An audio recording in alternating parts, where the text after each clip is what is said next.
కృష్ణకుమారి గారు, నమస్తే అండి. నమస్తే. నమస్తే అండి. మేడం, ప్రణబ్ రాయ్ గారు ఎన్డీటీవీ ఒకప్పుడు డీ కోటర్ అని ఒక యూట్యూబ్ ఛానల్ పెట్టుకున్నారు. ఉమ్, జగన్మోహన్ రెడ్డి గారిని ఇంటర్వ్యూ చేశారనమాట.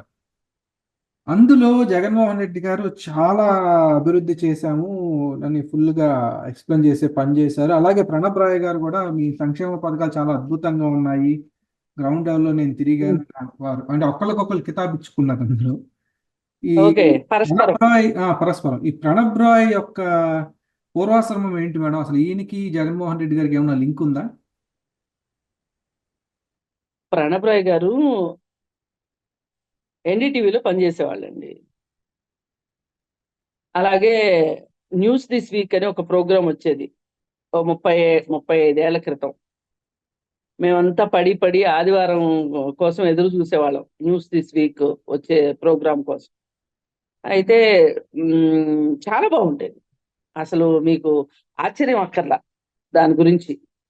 ఉమ్, అలాగే ఈ ప్రణయ్ రాయ్ వైఫ్ అను ఆ ప్రకాష్ కరత్ వైఫ్, ఇద్దరు సిస్టర్స్. ప్రకాష్ కరత్ అంటే సిపిఎం నేషనల్ సెక్రటరీ, మాజీ జాతీయ కార్యదర్శి భార్యను వీళ్ళు. అయితే కొన్నాళ్ళు పోయిన తర్వాత ఆయన కాస్త స్కాముల్లోకి చిక్కుకోవటం మొదలయ్యారు. అయితే తర్వాత తర్వాత చాలా ప్రతిష్టాత్మకమైన వ్యక్తి కాస్త కాస్త ఆయన ప్రతిష్ట మసకబారటం మొదలైంది. ఇంకా అది మొదలయ్యి మొదలయ్యి ఇప్పుడు ఈ ఒక జర్నలిస్టు దిగజారడం అంటూ మొదలెడితే అది పాకుడ్రాళ్ళ మాదిరి జారుతూనే ఉంటారు, ఇంకా వాళ్ళు పైకి ఎక్కడం అనేది ఉండదు. సరే, అలా అయ్యి అయ్యి అయ్యి చివరికి పరిస్థితులు ఎలా వచ్చాయంటే, వైసీపీ పార్టీకి పార్టీ అధికారంలోకి వచ్చిన తర్వాత ఒక కాంట్రాక్ట్ చేసుకున్నారు. అంటే దీని వెనక కూడా మోడీ హస్తమే ఉంది. ఎన్డీటీవీలో అంబానీ వాటాలు కొన్నాడు, అదానీ కొన్నాడు. వీళ్ళంతా కొన్న సందర్భంలో శంకర్ అనే రవీష్ కుమార్ అనే ఆ, ప్రఖ్యాత జర్నలిస్టు, ఆయన అమ్ముడు పోవటం ఆయనకి ఇష్టం లేక ఆయన బయటకు వచ్చేసి ఆయన ఒక యూట్యూబ్ ఛానల్ పెట్టుకున్నారు. అందులోనే ఉంటే నా ప్రతిష్ట కూడా మసకబారిపోతుంది. ఇప్పుడు ఆయన ఇండిపెండెంట్ జర్నలిస్ట్ గా బయటికి వెళ్ళిపోయాడు, కానీ నేను ఇక్కడే ఉంటే నా మాట ఎవరు వినరు అనే ఉద్దేశంతో ఈయన కూడా బయటకు వచ్చి డీకోడింగ్ అనే ఒక యూట్యూబ్ ఛానల్ పెట్టుకొని పనిచేస్తా ఉన్నారు. కానీ ఇప్పుడు ఒకసారి వైసీపీ ఉప్పు తిన్న బ్యాచ్ ఉన్నారు కదా. అంటే మేము సాక్షి ఉప్పు తిన్నాం అని చెప్తుంటది ఒక బ్యాచ్. ఆ బ్యాచ్ సాక్షిలోంచి బయటకు వచ్చినా వాళ్ళు జగన్మోహన్ రెడ్డి పలుకులే పలుకుతా ఉంటారు. అలాగే వీళ్ళు కూడా ఒకప్పుడు ఎన్డీటీవీ తోటి ఒక కాంట్రాక్ట్ లో ఉన్నారు కాబట్టి ఇంకా ఇప్పటికీ కూడా ఎంతో కొంత వాళ్ళకి ఆ జగన్మోహన్ రెడ్డి ఆ అదే ఆ ఉప్పు కారం అంటారు కదా, అది పూర్వాశ్రమ వాసనలు ఇంకా వస్తూ ఉన్నాయి వాళ్ళకి, పోవట్ల. అంటే నరనరాన ఇంకిపోయింది అనమాట.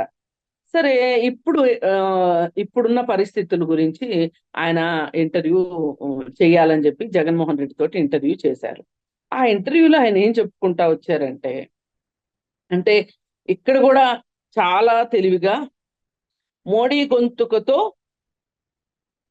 జగన్మోహన్ రెడ్డి గొంతును కలిపి జుగల్బందీ లాగా చేశాడు ఆయన. అంటే అసలు ఇతనికి ప్రజా వ్యతిరేకత లేదు అన్నట్టు చెప్పుకొచ్చాడు ప్రణయ్ రాయ్. ఆయన ఇంటర్వ్యూ సారాంశం ఏంటి అంటే, ఒకప్పుడు అసలు ప్రో ఇన్కంబరెన్సీ ఉండేది భారతదేశంలో, అది నెమ్మది నెమ్మదిగా 70s 80s ఇట్లా అయిన తర్వాత యాంటీ ఇన్కంబరెన్స్ గా మారింది. ఇప్పుడు మళ్ళీ ఇక్కడ జగన్మోహన్ రెడ్డికి కూడా యాంటీ ఇన్కంబరెన్స్ ఉంటది అని అనుకుంటున్నారు, కానీ అంత యాంటీ ఇన్కంబరెన్సీ లేదు. అంటే వీళ్ళు ఒక పక్కన ఒక వరవడి నుంచి మార్చాడు జగన్మోహన్ రెడ్డి అని చెప్పుకుని వచ్చాడు ఆయన సింపుల్ గా. ఎందుకు అలా మార్పు ఎందుకు వచ్చింది అని అంటే, నేను గ్రౌండ్ రిపోర్ట్ చేశాను, ప్రజల్లోకి వెళ్ళాను, ప్రాంతాలన్నీ తిరిగాను. ఈ తిరిగిన ప్రాంతాల్లో ఆ మీ పథకాలతోటి ప్రజలు సంతృప్తిగా ఉన్నారు అనే ఒక ఉపోద్ఘాతంతో జగన్మోహన్ రెడ్డి తోటి ఇంటర్వ్యూ స్టార్ట్ చేశాడు ప్రణయ్ రాయ్. అంటే ఏంటి అంటే అప్పటికే జగన్మోహన్ రెడ్డి చాలా చాలా చాలా ఒక అసహనంతో, ఒక అయోమయ పరిస్థితిలో జగన్మోహన్ రెడ్డి ఉంటే, ఆయనకి కొంచెం ఈయన అప్పుడు మనకు అప్పుడప్పుడు బాడీలో విటమిన్స్ అవన్నీ తగ్గాయి అనుకోండి, కొంచెం తగ్గితే టాబ్లెట్ ఇస్తారు, బాగా ఎక్కువ తగ్గింది అనుకోండి ఒక ఇంజెక్షన్ చేస్తారు, అంటే ఫాస్ట్ గా ఆ విటమిన్స్ రావటానికి. ఇప్పుడు ఈ ప్రణయ్ రాయ్ ఇంటర్వ్యూ అలా ఉపయోగపడింది జగన్మోహన్ రెడ్డికి. అప్పుడు జగన్మోహన్ రెడ్డి ప్రజల్లోకి వెళ్ళి చెప్పుకోలేని విషయాలని కూడా ప్రణయ్ రాయ్ తోటి హృదయం పరిచి మరీ చెప్పాడనమాట. ఏంటి అంటే నేనేం చేశాను, నేను ఎలా ఈ చేయడం వల్ల ప్రజలు ఎంత సంతృప్తిగా ఉన్నారు, నేను వాలంటీర్లు పెట్టాను, సచివాలయాలు కట్టాను, సచివాలయ వ్యవస్థని అంటే గ్రామ స్వరాజ్యాన్ని నేను పునరుద్ధరించాను. అంటే మహాత్మా గాంధీ ఆశయాలే అనే మాట చెప్పేంత తెలివితేటలు కూడా లేవు మనోడికి. ఎందుకంటే అసలు మహాత్మా గాంధీ అని ఉన్నాడని ఇప్పుడు గుర్తుందో లేదో కూడా ఆయనకి. కానీ గ్రామ స్వరాజ్యం అనే ఒక మాటను మట్టుకు అతను తీసుకుని వచ్చాడు. ఈ సచివాలయాలు కట్టే పేరుతోటి ఎంత స్కామ్ చేశాడు, వాటికి పార్టీ రంగులు ఎలా వేశాడు, ప్రజాధనం ఎలా దుర్వినియోగపరిచాడు, అలాగే ప్రతి సచివాలయంలోనూ తన సాక్షి పేపరే కొనుక్కునేటట్లు ఎలా చేశాడు, అవన్నీ చెప్పాల బుద్ధిమంతుడు. మళ్ళీ చెప్పకుండా నేను సచివాలయ వ్యవస్థ ద్వారా సుపరిపాలన అందించాను అని చెప్పుకున్నాడు. అది అయిపోయిన తర్వాత నేను వాలంటీర్ వ్యవస్థను పెట్టాను, ఈ వాలంటీర్ వ్యవస్థను పెట్టడం వల్ల నేను ప్రజలకి ప్రభుత్వ పథకాలని మరింత జోరుగా హుషారుగా అందించగలిగాను, ఇలాంటివి చెప్పుకోలేదండి. అలాగే రోడ్ల విషయంలో నా ప్రజలు అసంతృప్తితో ఉన్నారని కూడా ఆయన ఒప్పుకోలే. ఇప్పుడు మనసు పరిచి మాట్లాడాడు అంటే, హృదయావిష్కరణ చేశాడు అంటే మంచి చెప్పుకోవాలి, చెడు చెప్పుకోవాలి. పాపం ఆయన ఎక్కడ అసలు ఆయన పరిపాలనలో లోపాల గురించి కానీ ఏమీ మాట్లాడలేదు. ఖజానా మొత్తం ఖాళీ అయిపోయింది, అప్పుల ఊబిలో ఆంధ్రప్రదేశ్ ఇరుక్కుపోయిందని చెప్పలేదు. తానెంతగా సంక్షేమ పథకాలు గురించి ఎంతలా ఇబ్బంది పడి కూడా మరి నేను చేశాను అనే మాటలే చెప్పుకుంటా వచ్చాడు తప్పితే ఎక్కడా కూడా ప్రపంచంలో ఎక్కడ లేని విధంగా మేము ఒక లిక్కర్ పాలసీ చేశాము. ఆ లిక్కర్ పాలసీలో ప్రజలకి దొంగ మందు అమ్మామని కానీ, లేదు అనుకుంటే అసలు ఎవరికి తెలియని బ్రాండ్లు ఆంధ్రప్రదేశ్ లోనే కనిపెట్టారని కానీ ఇలాంటివి చెప్పలా.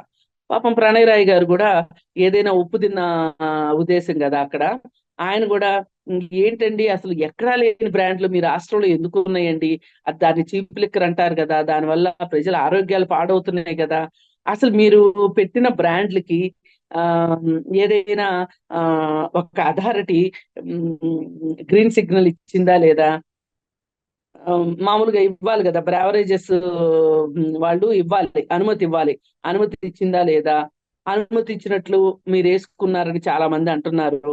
మరి మీరు వచ్చిన వెంటనే ఆ మందుని తీసుకొచ్చారన్నప్పుడు మీకు దానికి సంబంధించిన స్టడీస్ కానీ, అంటే అది అది ప్రజల ఆరోగ్యానికి ఏ విధమైన నష్టం చెయ్యదు అనే ఒక టెస్ట్ చేయటం అట్లాంటివి ఉంటాయి కదా, అవన్నీ చేశారా, ఏమీ మాట్లాడలేదు. మరి పురంధరేశ్వరి గారు ఢిల్లీకి వచ్చి అక్కడ లిక్కర్ పాలసీలో ఎన్ని అవకతవకలు ఉన్నాయి, అలాగే స్కానర్లు లేవు, మొత్తం డబ్బులతోనే, అంటే దేశం అంతా డిజిటలైజ్ రూపీ వస్తే కూడా కాదు అని చెప్పి అక్కడ క్యాషే ఎందుకు తీసుకుంటున్నారు, ఇలాంటివన్నీ ఆవిడ ఢిల్లీ వచ్చి నివేదిక ఇచ్చింది. మరి బీజేపీ పార్టీలో ఒక అగ్ర నాయకురాలు మీ రాష్ట్రానికి వచ్చి ఇలాంటి నివేదిక ఇచ్చారు, మీరు దాని మీద మీ స్పందన ఏంటి అని అడగలాయన. మరి ఇసుక పాలసీ ఈయన ఇంటర్వ్యూ చేసేటప్పటికే సుప్రీంకోర్టు ఆంధ్రప్రదేశ్ లో ఇసుక పాలసీలో చాలా అవకతవకలు ఉన్నాయి, ఇప్పటికిప్పుడు ఇసుక తవ్వకాలు ఆపేయాలి అని చెప్పి తీర్పిచ్చింది. మరి ఎందుకు మీ ఇసుక పాలసీ అంత అవకతవకగా ఎందుకుంది, సుప్రీంకోర్టు స్పందించేంత పరిస్థితి ఎందుకు వచ్చిందని అడగలేదు ఆయన. మరి ఏమీ అడక్కోకుండా సిద్ధన్న అద్దంకి వెళ్ళాడు వచ్చాడు అన్నట్లుంది ఆ ఇంటర్వ్యూ. అంటే ఇది కావాలని జగన్మోహన్ రెడ్డిని బూస్టప్ చేయడానికి, జగన్మోహన్ రెడ్డిని కొంచెం పైకి జాకీలు పెట్టి లేపటానికి అన్నట్లు ఆ ఇంటర్వ్యూ ఉంది తప్పితే వేరేగా లేదు. ఇది ఒక రకంగా ఏంటంటే ఆ ప్రణయ్ రాయ్ లాంటి అద్భుతమైన జర్నలిస్ట్ గా కొనియాడబడిన జర్నలిస్ట్ కూడా వీళ్ళు ఎన్డీటీవీని కొన్నట్లే ప్రణయ్ రాయ్ని కూడా కొనేశారా అనే, అంటే ఇది అందరికి అర్థం కాకపోవచ్చు, సామాన్య పాఠకులందరికీ ఇవన్నీ తెలియకపోవచ్చు, కానీ ఆ, జరిగింది మాత్రం ఇదండి.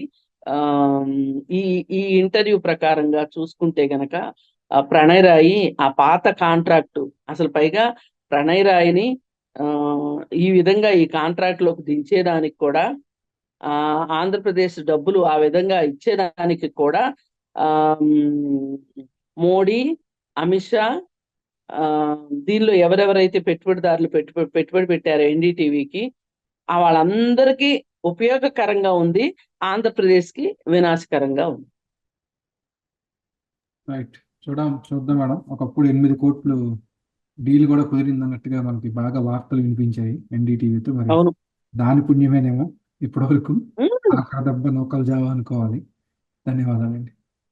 ఎప్పుడో విత్తనాలు వేస్తారండి, అవునండి. వేసి వెయిట్ చేస్తారు. ఇప్పుడు విత్తనాలు మొలకలైనవి, మొలకొచ్చింది, చక్కగా ఉపయోగపడింది ఆయన. అవును, ధన్యవాదాలు మేడం.